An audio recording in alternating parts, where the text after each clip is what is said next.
Imagine a world so real, so textured, you can feel the weight of its walls. If you do not sit, look, I fucking want to sit down! You do not tell me when to sit down! Now, imagine that world was built entirely inside a studio, step by step, room by room, crafted with such care, it doesn't just look real, it feels real. Do you know a girl called Katie Leonard? Yeah? Describe each other as friends. It resonates with truth so profound, Okay, it Jamie. almost hurts. Can I have your full name, please, son? I didn't do it. That's not to do with me, Jamie. Just try and answer my questions, please, son. Lots of people don't think that police station is a set. People think they've gone to a real station, which, we'll take as a compliment, So when you hear that, it's nice for We're us, talking about a studio-built universe that mirror real life with precision. What have you done? A masterclass in crafting gritty, emotional, and deeply relatable teen world that educates as much as it entertains. Banged by a girl, you saucy. That's Adam Tomlinson's genius work, the production designer behind the Netflix Adolescence, which is a raw, emotional charge drama with Adolescence 13 was, Emmy sort of challenging nominations. from the one-shot sort of element to it, whereas you're not the police station. You're not just at that front desk and then sort of scenes cut and then we jump into an interview room and scenes cut and we're in the. In this episode, we step inside that world from iconic splashing pen Well, it had to stick to the van enough to look like paint and sort of run down, but then it had to be quick enough to get sort of washed off. to the emotional depth of Jamie's bedroom and the unforgettable kitchen of the heart of Boiling Point. This is production design at its most powerful. From a production designer standpoint, would you like to see another adolescent? Adam Tomlinson, welcome to the blocking room. Thank you. How are you? How we doing? Good? Yeah, good. All good. Thank you for the sacrifice, because I know you just finished shooting right now, isn't it? Yeah, we're just filming at the minute, and we're a couple of weeks in on projects in Liverpool at the minute. So we've got 7 more weeks filming. So that's where I am at the moment. Yeah.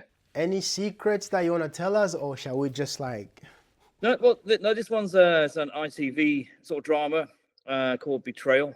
So like I say, we're sort of 4 episodes, and it's all out there already. Of what it's about. It's an MI5 sort of spy drama. I notice most of your work is drama based. Is that like a choice, or is that like something that tend to love your creativity? Yeah, I mean, it's that sort of thing. It's just sort of the career path that I've taken, really. You sort of, I guess it's all the people I've met along the way that you sort of work with certain people, and you go from one drama to the next drama. Then a film comes in, so you'll do a movie, and then, like I say, it depends who's on the phone and who you want to work with. Well, I've worked with a lot of nice people over the years, so if someone gives you the call to go and do a job, you sort of think, yeah, I'd like to work with them again. So you're back with them, yeah. Speaking about career path, is this where you, from young age, is this something that you've always wanted to do? No, I mean, I actually went to Nottingham Trent University to have a look at an architecture course. Long time ago in '96, long time That's ago. a long time ago, So, yeah. yeah, so I went to have a look at an architecture course, and there was a television set design course that was setting up for the first year, and I thought, that's more up my street. So I did the course for sort of 3 years, and you don't have to go to university to do this job. It was just people coming from different paths, but it's just the way that I went and did that, and sort of did a 3-year course and did a couple of weeks work experience after I'd finished the course at Carlton TV in Nottingham, and so I did that 2 weeks, and a year later I got a call to work on a program called Peak Practice, which was a medical drama set in the Peak District, and I was a T-boy, art department runner, and you just get thrown into it and just started from there, really, and sort of you learn. That's why I say you don't have to go to university, because you can learn so much along the way. As long as when I get people coming who are looking for jobs in the art department now, if someone's been to university or college, or if someone's coming in fresh, you know, it is that sort of thing. If someone's got a big passion for it and sort of a drive and want to do it, then there's many ways to sort of get into it. But that's how I did as a runner, and then sort of, you know, you meet contacts and meet people, and you just sort of keep going on from there then. And then a couple of years later, we now have made a lot. We're talking about Boiling Point, Adolescence, and then we've got one of my brother, Brendan. He really, really loved Dead Man's Shoe, by the way. Oh, yeah. And so yeah. obviously now that we're here, what would you say is things that have helped you to get to where you are with the skills that you have? Yeah, I mean, again, it comes with experience over the years of meeting many people, and I mean, like I say, Dead Man's Shoe is when I did that job.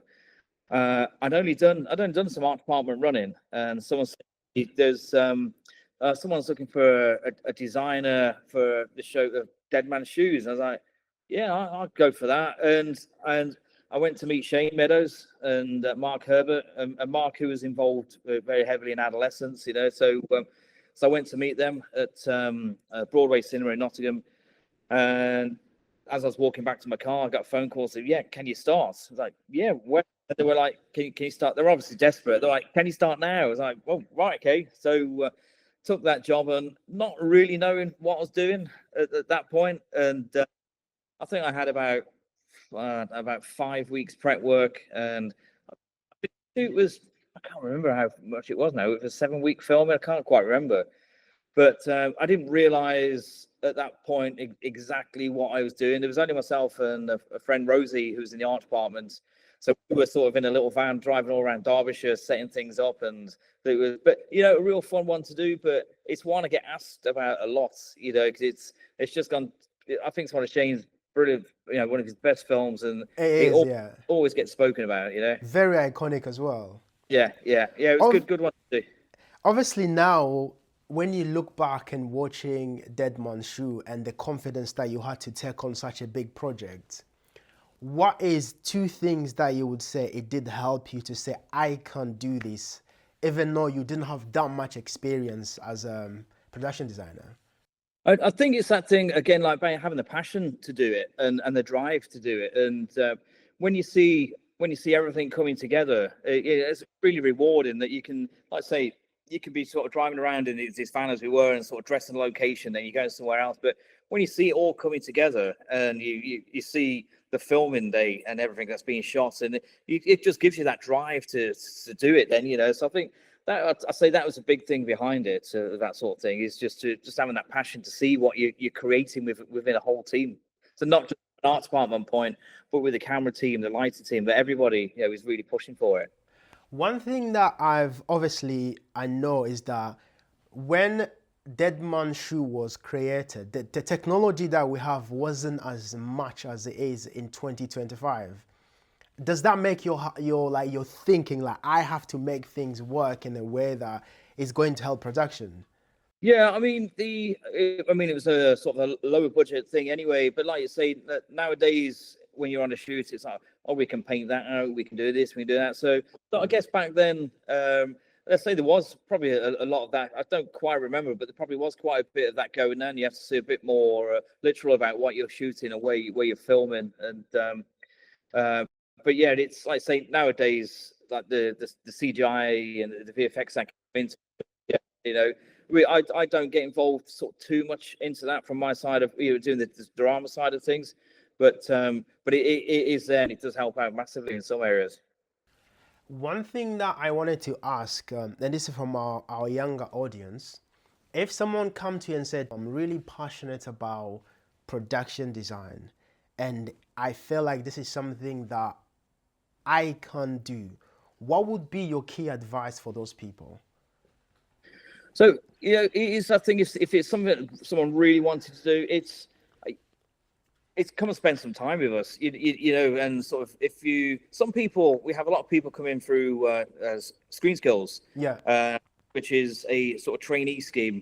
And some people might really want to be art department, they'll come into the art department and then might be like, actually, not so sure about art. I want to try the cameras. So yeah, it's that thing. So you have the ScreenSkills. So people come in and they'll spend time in every department, and so they'll spend time with art department, cameras. So it's sort of getting your foot in that door really, and then sort of coming in and seeing how the art department works. I'd say coming in and spending time and sort of just seeing what we do, because we cover such a broad spectrum of things, and everybody's been, I didn't realize art department covered that. And there's such a lot that we do cover that falls under our umbrella. So sometimes people come in who are interested in whether it's drafting and that sort of side of things. And you have somebody come in and they enjoy going to the petty cash and want to do the set deck side of things. So, there's lots of branches that fall under the umbrella as well, where people can sort of peel off to. Another thing of your amazing work, we're talking about boiling point. The chaos in that, and I watched some scenes, I'm like, this look realistic. Yeah, so we built that set in Manchester. So we looked at a couple of restaurants in Manchester that were closed down. We were looking at using, and it sort of turns out just facilitating that from a location point as well. You can't take all your unit into the city centre for 9 weeks. And when the script came out and you're sort of looking at the geography of the restaurants, I was talking with Phil, and it was like, what, this should be a build. So we ended up building it in the Space Studios in Manchester. And again, a real fun one to do, because we design and build a lot of hospitals, police stations. So that was the first time we've done a restaurant. So that was really interesting one to do. And sort of having the working kitchen and the front of a house, bar area. So it had that real, like I say, that real chaotic feel in that kitchen. It had to feel sort of claustrophobic, and there's so much going on. Yet the calmness in the front of the restaurant, where everyone's having the sort of the dinners and the nice evenings out. So just having that clash really of the chaos and the nice feel to it was getting, it's great to put all that together on a set. So when you read a script like that, how does it usually work from like a creative standpoint? I mean, what I tend to do every time I get a script, I will, whether it's let's say a restaurant, a police station, hospital, I'll go through the scenes and I'll just draw out a floor plan from my head really, and start mapping it out. And if it's say somebody walks from the restaurant sort of to the kitchen to the sort of back office, so you have those areas that you need. So just start sketching it out on a plan really, and that is my first kickoff point of sort of getting that all out on paper. Then I like to build models then, and sort of get the 3D sort of white card model built. Then we'll go to the color model and just build it up from that really. And I do find a lot of people sort of all get around the model and we'll pull out walls and say, can this wall float? Can that wall go there? Can we move? It's a real good stage for everyone to come in and sort of start building on it really. Some of the art departments are really absolutely brilliant at the sort of the SketchUp, and they'll do all the SketchUp models and render them, and they look fantastic. I can't do that, but I can get my ideas across to them, and then they put that on the computer.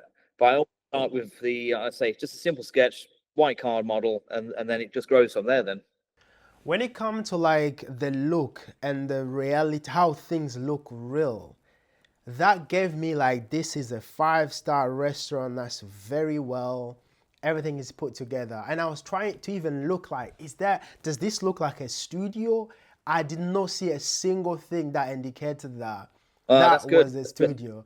So my question is, does that keep you up at night? Like, oh, that scene I'm gonna have to work on that scene. Or do you also call in someone like a chef to look at it from like a chef perspective to see if everything match? Yeah, I mean, right on that show. I mean, one thing about our job as well is, you get a script, let's say the Boiling Point series, and I don't 100% know how a kitchen works. So all of a sudden you have to start doing your research into it. Phil director, his background was a chef, and we had Ellis, who was our sort of advisor on the show as well. And so we start working out the space, and they'll say to me, Ellis would say, well, this is where sort of front of house will stand. This is where somebody else needs to be, and just how a kitchen would work. So we also have to take advice of professionals who actually work within that industry, because we can learn and research so much, but until you get somebody in there. So coming in that kitchen It had to have a flow of exactly how a real kitchen would work, and we can't do that without the sort of expert advice that you get on the sets. So yeah, so like again, whether that be from hospitals or a police station, and when we did a show called Malpractice, you had all the medical experts come into the show, and they would say to us, right, if you've got the hospital bed there, I need to have something over here that I would grab quickly to you. So it's all, you just keep talking to the professionals really, who would advise you on a day-to-day of how they work in the real world. I see. That's really insightful. Another thing is watching again the show, I noticed that you can't really see above. Like this is again, I credit you so much for that, because as an audience watching the film, I don't even know I'm in a studio, but you know that was a studio. Another thing is when it comes to like placing the props in within the space, how much do you get to decide, oh, this is a better brand than this, or is that you or someone else? Yeah, again, we have a whole team, and I mean, on that job, we had the sort of the food experts, the home economists in that were advising on all that as well. And again, Ed and Joe they were looking at everything that gets plated up. So everything, there's different menus from there, from that sort of side of things. So it is that sort of like, let's say the whole set. You have to put a ceiling on the set and the roof on the set. So obviously you'll be shooting off in the studio, so you have to sort of keep it all contained. And with that set, we found a restaurant in Manchester called Hamas, which is an underground sort of restaurant. So we built the stairs to take you down into that restaurant, which automatically gave you that feel like you were sort of coming underground and walking in. So I remember when the cast very first arrived to have a look at that set, and Phil walked them down those stairs and into the area, and it's just great, and that takes away the feeling of the set as well for us, I think, at that point of actually walking down into it. And there was quite a funny incident when we had the beer pumps along the bar, and we had this guy come in to fill all the sort of beer pumps up, all the non-alcoholic, and he had to drain some off. And he went into the toilets on the set at the back, and he poured it all down the sink. And we had to sort of stop him. And I said, that's not real. And just on the other side of the sink there, where the flow was going, it was all over the studio floor. And he was, I thought it was real. So, so it's quite funny when you get things like that in there, and people still think it's real part of this a kitchen, but it's still part of that set. Yeah. Another question is that as a production designer, how do you avoid the cliche kitchen look and try to make it unique to a certain story or a script?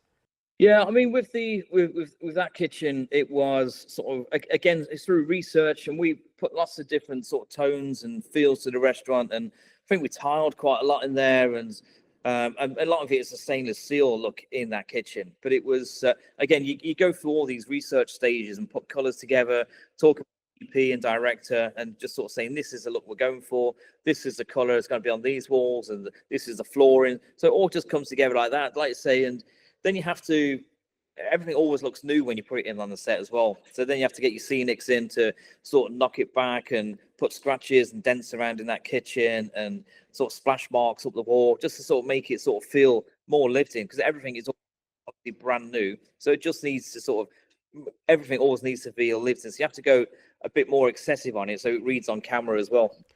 See, now that's another question that I had. Again, looking at the kitchen, you see that it's been used for, like, it doesn't look new. Do you have to, like, okay, we need to scratch everything? Like, how do you do that? Are the things new and then you have to, is he painting? Is he like? Yeah, I mean, a lot of the kitchen items in there didn't work because it was all secondhand. So we bought a lot of secondhand kit. So it did look dented and really lived in. And then a few new pieces in as well, which were they were with us on product placement because they wanted to get their ovens in the kitchen. I can't remember them now, but so anything that we put in, I say you have to give a bit of a kick and a bit of a bash and sort of make it sort of lived in. But so it is that contrast, and you can have a few new items in the kitchen, but it also, like I say, needs to feel that kitchen's been up and running for a few years and has got all the feel into it. Yeah. What would you say is your process for building a creative alignment with the director or the DP? Yeah, I mean, it is, again, just starting sort of back to the basics, really. I mean, we you all have your scripts, and your director has a feel of what they want for the show, then sort of the DP, and everyone sort of collaborates as a unit, really, of the look and the feel that we want to go. So we'll do our sort of mood boards, our creative references, and I mean, you can start off with 100 images, and you can go through, and it's like, yeah, that is the sort of feel we want to put in this house, and so you start sort of taking them out until we only come to maybe sort of 10 reference points, really, of what we want the show to look and feel like. And again, when we're building sets in a studio, it's great because you can do all the model work and you can do all the computer work. But I think sometimes until a set starts standing up and you're physically in that space, then you can sort of think, actually, you can talk. We've got a brilliant construction team, and you can sort of say, well, we need to make this room a bit bigger or a bit smaller. And so it is that thing. You always get your sort of DP and directors to have a walk around those sets with you. And because, like I say, until you start walking around there, that's when you've got time to change it, really. So that's the beauty of sometimes of having the art department just outside the studio space. You can just keep going in, and it doesn't change a lot, but there are moments when you want to make some tweaks to it, and that's your point to do it, really, just at those early stages. Have you ever built something that looked like it would work in the pre-production and in theory, but when you put everything back together and there's like, oh no? Have that ever happened?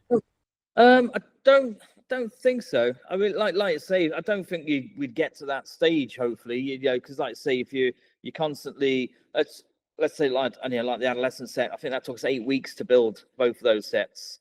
So it is that thing, and we keep going in that studio and checking and make sure everything is okay. I don't think you get to. If you got to a point and sort of think we need to change it, you still have the opportunity to do that, really. But so yeah, hopefully, touch wood. No, I've not got to that stage. It hasn't worked yet. Which one would you say, in everything that you've done, all the movies, which one would you say is your favorite? I mean, there's a lot of them that are favorites for sort of different reasons, really. I mean, some are good that take you sort of out of your comfort zone, and but there's some, like say, Boiling Point was great because that was a restaurant. We've not done that before. Adolescence was brilliant because that was all the one shot when we sort of I hadn't done any of that before. So that's a completely different way of thinking. So, I mean, all of them have a little bit of something. And you look back over these jobs, and some of them could be absolutely really hard work at the time, but you look back with fond memories over them. And I'd say we've done some good ones over the years with a lot of good teams. Which one would you say was more challenging?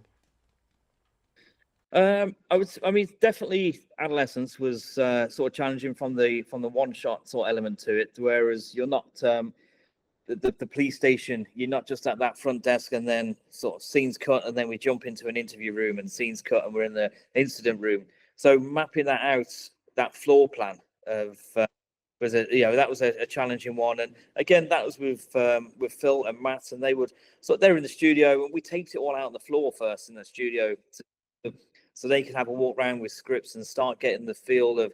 And then Phil might say, oh, can we make this corridor a bit longer, or can we move the medical room from down here up to here? So it was all that sort of stage. So that was challenging, but in a real sort of fun way. It was a new way of working for all of my team. We hadn't done that before. Speaking about you and your team and Adolescence, so let's say they send you the script, and once you see one take, what comes into your mind? More creativity or more challenges? Yeah, but it's both, really. We've got to be sort of creative about the way that the way the set is, and it is and creativity is it's sort of massive part of it. The challenging part of it, like I say, is the one shot element. And when you first read the first episode, it was how do we get the boy from the house into the studio without even cutting? And so we got the house, which was maybe like 2-3 minutes away, but then it was like, how do we get them into the studio without cutting? So we built the vehicle dock. Before we did Adolescence, we wrecked a police station in Liverpool with Steve and Phil, and we sort of went in, and they got a big vehicle dock outside, and we thought, okay, that is a really good way for the vehicle to arrive at the back of the studio. So we built that outside of the studio, and then we built a long corridor where sort of Jamie is sort of taken in, and then they go for the airlock door, then you're into the studio then. So that was a good challenge of like, right, how do we physically get them out of the car or into a dock, through a corridor, into the studio. But it worked really well in the end, but it sort of does take a lot of sort of working out with everybody involved. It did work so well, and one thing that I wish people would do is give production designer and all your team like big credits, because the world that we get to see on TV, you guys build it for us, and you put us in a place where we see Jamie, we see Jamie's environment, we see his family, we see where they live, and it's crazy to see that you guys get like to create that. And the question is, do you feel like any technical pressure with something like Adolescent? Because when I watched that, I'm like, as a filmmaker, I'd be like, where do I even start? Yeah, I mean, from my point, it was almost, once we'd sort of built all that set and it was blocked through and done, it's almost like hand over, and we're jumping onto the next set, really. So there wasn't a pressure from our point. I mean, there's massive pressure on the camera side of things, and but once they sort of, because they did a week rehearsal in the studio with Phil and the cast, and then week 2 was bringing in all the crew to see what roles and where they needed to be, and then the 3rd week they were shooting sort of twice a day, and so there's sort of big pressure on the studio sort of to get it right. And but once they, I mean, just hit really sort of sweet with them, really. They sort of just did a fantastic job in there. But like you say, from lots of people don't think that police station is a set. People think they've gone to a real station, which we'll take as a compliment. So when you hear that, it's nice for us. So again, that's my next question. The police station in Adolescent, when I saw it, because my brother's a police officer, right, is the most authentic thing I've seen. I paused the film to try and, when you're trying to pixel peep and see like, it honestly, it felt real. The computer, the wood that you guys are used, the corridor, the wall, the lights, everything. And I'm like, where do you, obviously, did you visit some police stations? Yeah, like I say, we went to one in Liverpool with Stephen Graham and Phil, and we had a recce of a police station there, a custody desk. So the custody desk is very similar to that one. So we sort of took the reference from that, and it was. But then, like I say, you have to sort of build your corridor off there, so you got some nice the shots, and you're not just against flat walls. And again, that took a lot of working out. And in the studio, we'd block things through, tape it out on floors, just because where the camera needs to move. And so I mean, that police station, that it was supposed to feel like a police station that's only got a couple of more years life left in it, really, and it's going to get closed down. And so it had that sort of feel to it. So we tried to make it feel a bit aged, and we changed all carpet tiles on the floor. We put leaks in the ceiling, roof, and so all that sort of thing, just to sort of make it feel more authentic, and it almost like it was on its last legs there, really. When I watch Adolescent, and I notice a lot of things, which is like a world of teenagers. And when I get to see everything, you avoided the whole cliche things. I'm talking about Jamie's room. I look at the wall. Do you know, like when you watch more stuff, you see some kid is into football or boxing or music, or like you guys avoided all that, but what you built was something that looks so real to his world. Was that in a script, or was that like a production design decision? Yeah, I mean, sort of designing sort of Jamie's room. I mean, I've got a 12-year-old son, and I sort of thinking, I sort of look around what is in his room. I mean, I'm going back to what you're sort of saying with when we talk to experts like in the field, like say restaurant, hospitals. I was looking around my son's room, and I was sort of thinking, right, what's he? Every kid's got the computer, sort of thing. So it was a lot of that sort of based on him. And when I put my mood boards together, it was sort of that sort of feel. And with like the wallpaper in there, it was supposed to feel like his room was decorated maybe when he was 8, and he was a young kid into maybe spaceships and that sort of thing. So that's why that paper is in there. And like I say, before you know it, years pass by, and the kid's still got the same wallpaper on his wall. So it was that sort of feel of it, really, to make it feel the wallpaper is the younger child in him. He's the only child anyway at 12, but sort of when he's maybe sort of 8-year-old, But then he's starting to get into the gaming and those sort of sides of things, which are sort of giving the older feel in the bedroom as well. But I mean, I think script-wise, it was saying that Jamie wasn't really a sporty kid. He wasn't into the football and that sort of thing. So that's why a lot of that sort of didn't go in there. But we put some like certificates on the wall of when he was a young kid at school, and he's done brilliant in attendance. And because, like I say, he's a normal kid from a normal family, and it was that thing of, you know, he's good at school and he's got all this side to him. So sometimes even the camera doesn't pick that up, but it makes it feel real for the actor when they step into that set as well. The more things you can put in there to make that feel real part of their world, and it really helps them out sometimes, I think. That is another part where I watch Adolescence, and then I felt like the room was also a character in the film, because you can see Jamie's past life, how reliable he used to be at school, how of a good kid he was. And then you start to ask yourself, like, what went wrong for this kid? And I like how you guys broke it down in a sense where if someone really understands visual, you will watch and like, wow, this is really good. So another question about the whole cliche about a kid's room, they like football, and has there been a time where you feel like maybe not having this or having this could have made this room a bit better in a set, like visually? Yeah, I mean, sometimes I guess sometimes when things are being shot, sometimes you're watching the rushes back, you think, oh, you know what, if we'd have put that in there. But that moment's gone then from a continuity point. So it is always trying to get your ideas sort of up front. And again, we're sort of art departments. If someone's got an idea in the art department, whether they've just started for a few weeks, or if it's somebody passing the office, if someone thinks, oh, I've got an idea, why don't you try that? And you go, oh yeah, it's brilliant. Yeah, let's put that in there. So because everyone has different thoughts, different processes, and it's the sort of thing that never be sort of fear shouting up to put an idea across, because it could be the best one we've all got, and it's something that really adds to the set and the feel of the space that we're designing. So another thing that I had a question for you is that how did you create a teenage culture? And that was very spot on. Did you speak to a lot of teens, or because I feel like there's so many things that you can't get through research because these are visual. Yeah, I mean, I didn't really talk to sort of any, like I say, that sort of inspiration came a little bit, like I say, from my son's bedroom, that sort of feel to it really.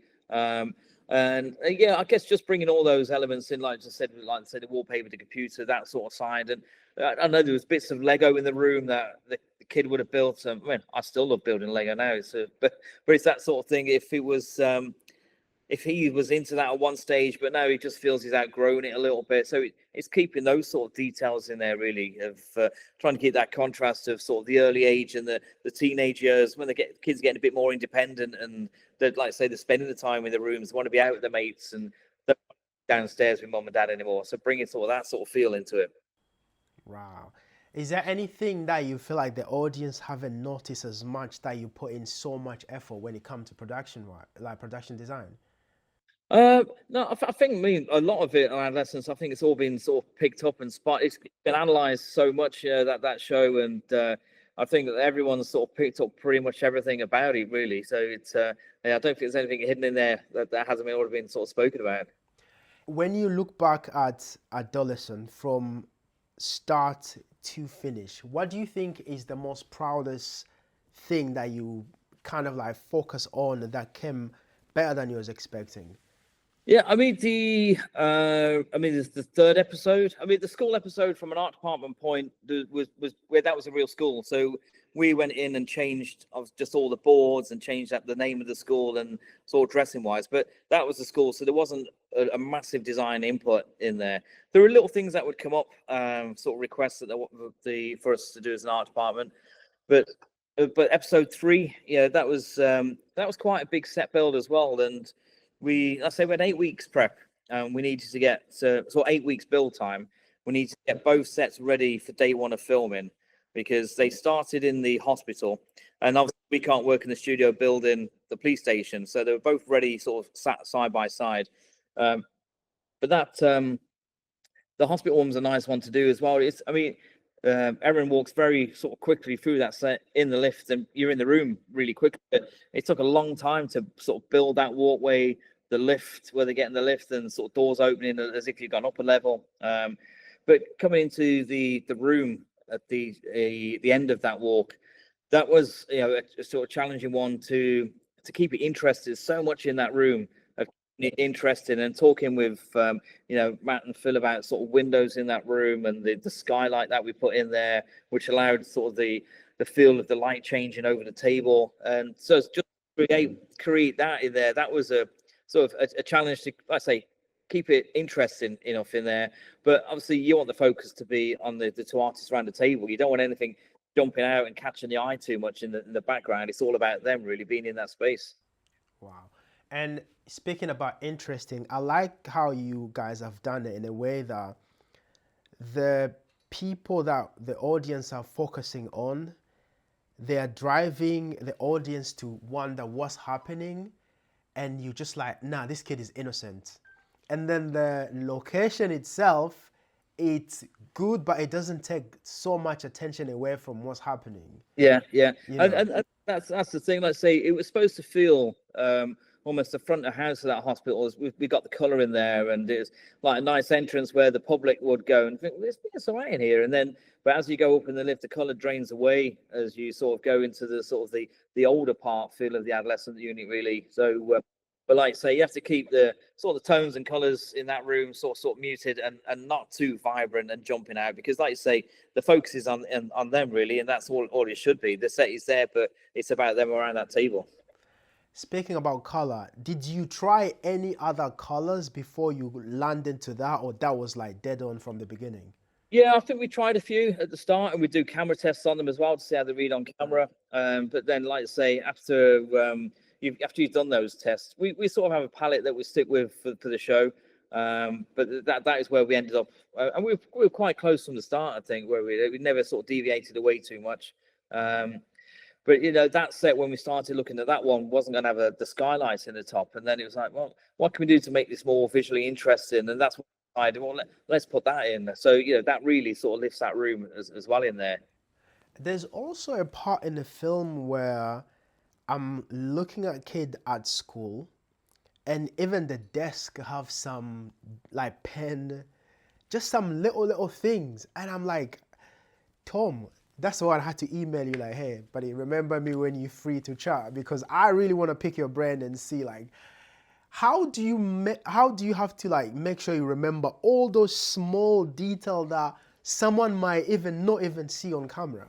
Well, I think it was Phil who sort of came up with that, and I think he got the characters just to write the names on that table, sort of scratch it in a little bit in there.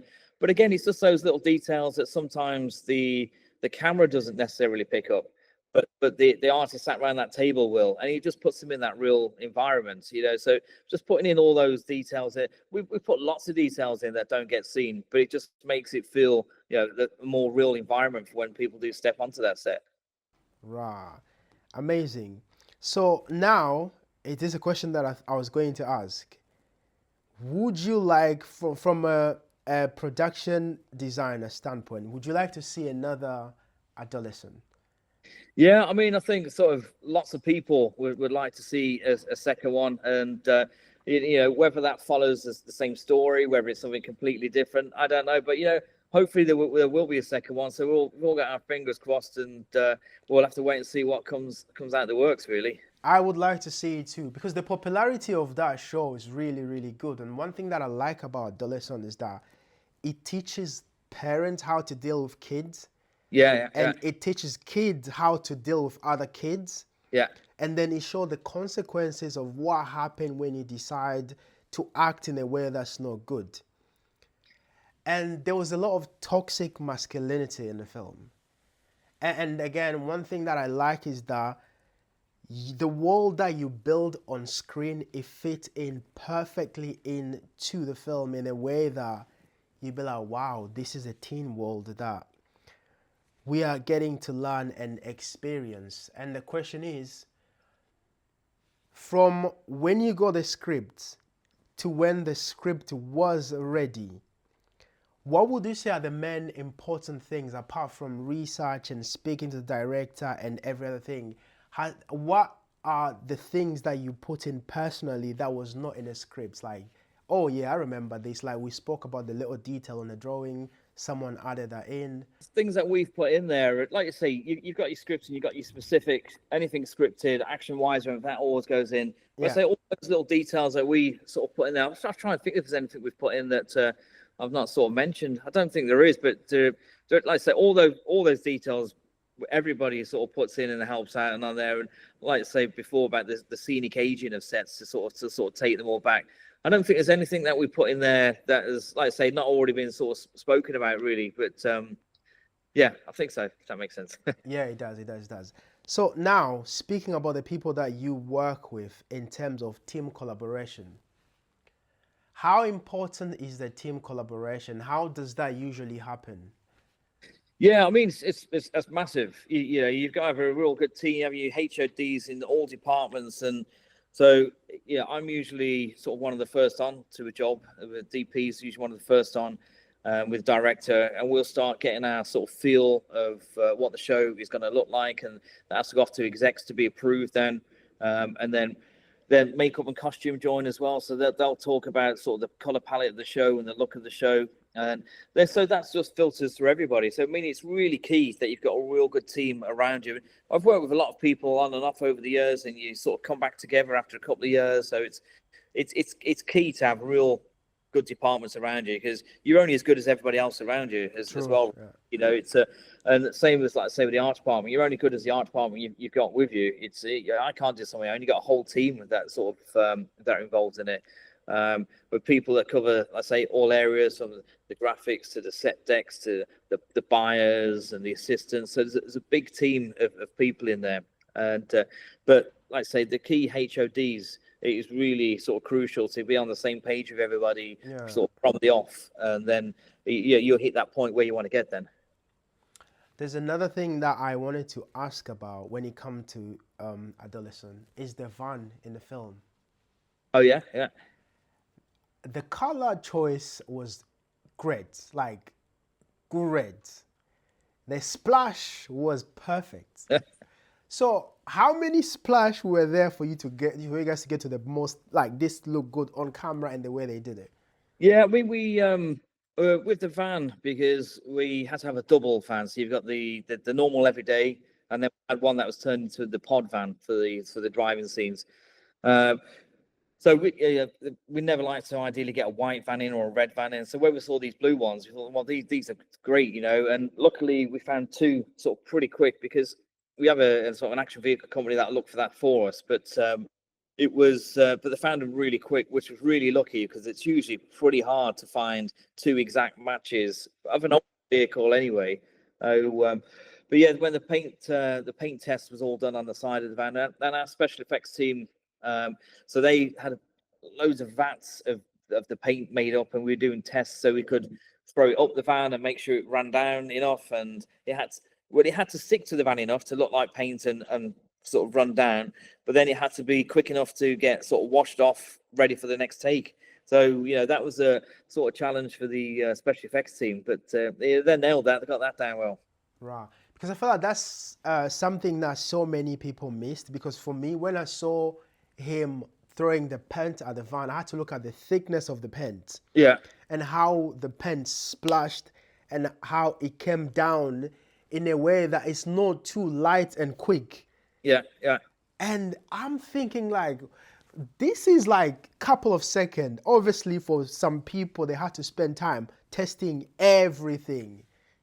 Well, it was great seeing the choreography that went at the Wainwright store. So we were all actually hiding behind the pallets that are at the back. So we're all sat on a picnic bench waiting for the van to come in. And when they go into the store, the choreography that the ADs get together of the pod van coming in, and then the non-pod van coming in. And so when that paint, so it's like a sort of little army of people who are suddenly just all running around outside whilst the interior is being filmed, and all the vans are swapped over. Then when they come back out and throw the paint back up, when Stephen chases the lad off, then the vans are swapped back around again, ready to sort of drive back off. And then when they've gone, then we sort of come out, because we were filming in a woods factory, it was called. They were still open and trading. So we had to sort of reset them so they could open back up. Special effects would come back and clean the paint up and sort of get ready for our afternoon take then. So there was sort of a lot of that sort of going on as well as that van was driving back up to the house. Right. There's so much that goes on that people don't get to see. Yeah, I mean, there's some fantastic behind the scenes. I think like Matt had sort of cameras on him, and there were cameras rigged in over the set for the behind the scenes. So there's some brilliant behind the scenes to see on there. Right. It must be fun. Like, has there been time where you went home and was like, this is keeping me up. Like, I could not sleep because I thought this was gonna be like this in pre-production, and now we're in production. It's not going quite as well as I wanted to. Yeah, you do have those moments with various things on all jobs. Yeah, everything can be sort of it's all going well, and then something can happen, and it's all I don't know, scenes are pulled forward, and you sort of right. We've now got 2 days to get this ready. This is going to be in week 4 of filming. Now they want to do it on day 3, and so it is that sort of thing. And you sometimes you do wake up in the middle of the night thinking, how are we going to do that? But I don't know. We always seem to sort of get together, as I say, as a department and sort of achieve it. Sometimes you can't, but you always do sort of the best you can and sort of try and get things keeping it all running. But yeah, there are a few wake up at 3 a.m. in the morning thinking, how are we going to do that? And sometimes your ideas come to you then as well. So it's that sort of thing as well. Has there been this is relating to Adolescence, has there been a scene where you felt like this is too beautiful to just like take back? You feel like it could stay there? Yeah, I mean, we never get attached to the sets. We've on this job we've just built something and we've filmed in it for 6 days and it's gone now, and you're on to the next bit. And I always feel for the construction team because even though we design and put it all together, they spend 8 weeks building it to the millimeter, and everything is absolutely perfect what they do. And then after eight weeks of build, 3 weeks of filming, then they're pulling it all out and knocking it all down. I sort of feel for them in a way, but we're used to it. It's what we do. You have to build these sets, and everything has to be absolutely exact and look right when you're doing it. And in a few weeks' time, it's done then, but it's immortalized on screen forever then anyway. As a production designer, do you have like a list of films that you feel like, oh, this is good production design wise, and the ones that you'd be like, Yeah, I mean, there's some fantastic ones out there. I mean, there's as I say, research wise, you always look into the films and you get sort of like different ideas and things, and even if you're not taking it in at the time, it sometimes pings back up to you and think, oh, that's good, we could bring a little bit of that into here. And again, that's what we sort of say through the research, when you pull in all your images and references together, when you certain films, you sort of, that's a great look. And I mean, some of the Fincher films that we've looked at before as research for Police Station, you look at those and you think that's like brilliant. Like Zodiac is one we always love as a research for Police Station, and the lighting in that police station is fantastic. We do try and bring that into some of the sets as well. So it is that thing. Obviously, we're doing it on a much smaller scale, but you do bring elements of that into it. So it's always interesting to see sort of different things. And like I say, they sort of pop into your head, and then what about something, and it pops back in and go, right, yeah, we could use that in this one a little bit, yeah. You just mentioned the lighting, and actually I remember a question relating to Adolescence. Film lights, when I watched the film, when I watched most of the scenes, Adolescence is quite soft, and it's not in your face, and it looked like practical, and like hiding that must have been a bit hard for you. Yeah, I mean, that's a credit to Matt and his team, of all the lighting in there. But that's what they're saying with the rehearsals that the crew were doing on week 1. They'd block through, and then Max, who was the gaffer on the job, he'd pop in and saying, can we cut a hole in this? Again, beauty of being in the set. It's like, can we cut a hole in this wall? Because at some point, when we don't see it, we want to put a light in there. So there's lots of hidden lights in. I think they even put one in one of the hard drives in the room by the computer, just because at one point the lights kick in there. So there's lots of hidden lights in that set. So I mean, it's credit to those guys and the genius that they sort of bring to it as well. But there's a lot of sort of hidden lights in that set. And as you know, you can't light it as normal, bringing stands in on the floor, that sort of thing. So, it's a real clever way that they've done it. Did you also have to make the set a bit longer so they can accommodate putting the light in from above?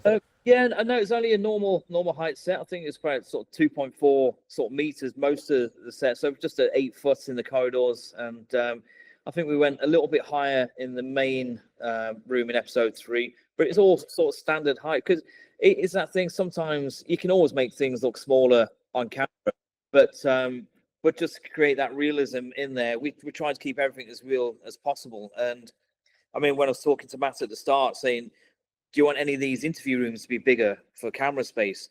But so we actually mocked one up, and we made it the size we normally would be floating out walls and that sort of side of things, because he was confident with what the camera he was using he could get shots that he needed. I mean, we did think about floating walls within the sets, but it was just another added thing that could possibly sort of trip up as so it's complicated enough for everybody on camera, so let alone trying to sort of take a wall out to create a camera trap. So we managed to do it without floating anything in those sets. Would you say you prefer to do like studio built or on location?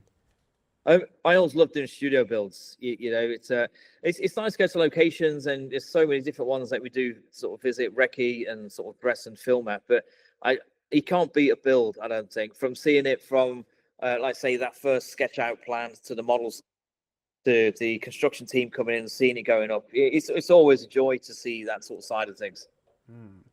So my last question is, where do we go from now creative wise? Because I'm seeing your work, I'm like, this man deserves so many recognition, awards and everything. Where do we go from now? Well, I mean, like I say, Adolescence has been sort of the peak of where we're at, and we'll see what happens after this. That's not. There's something that will come. Because but at the minute that's sort of at the top for us. And it's just gone down fantastic. Nobody expected it to do what it's done. We all thought it will do well, but it's blown everybody away of how well it has been received.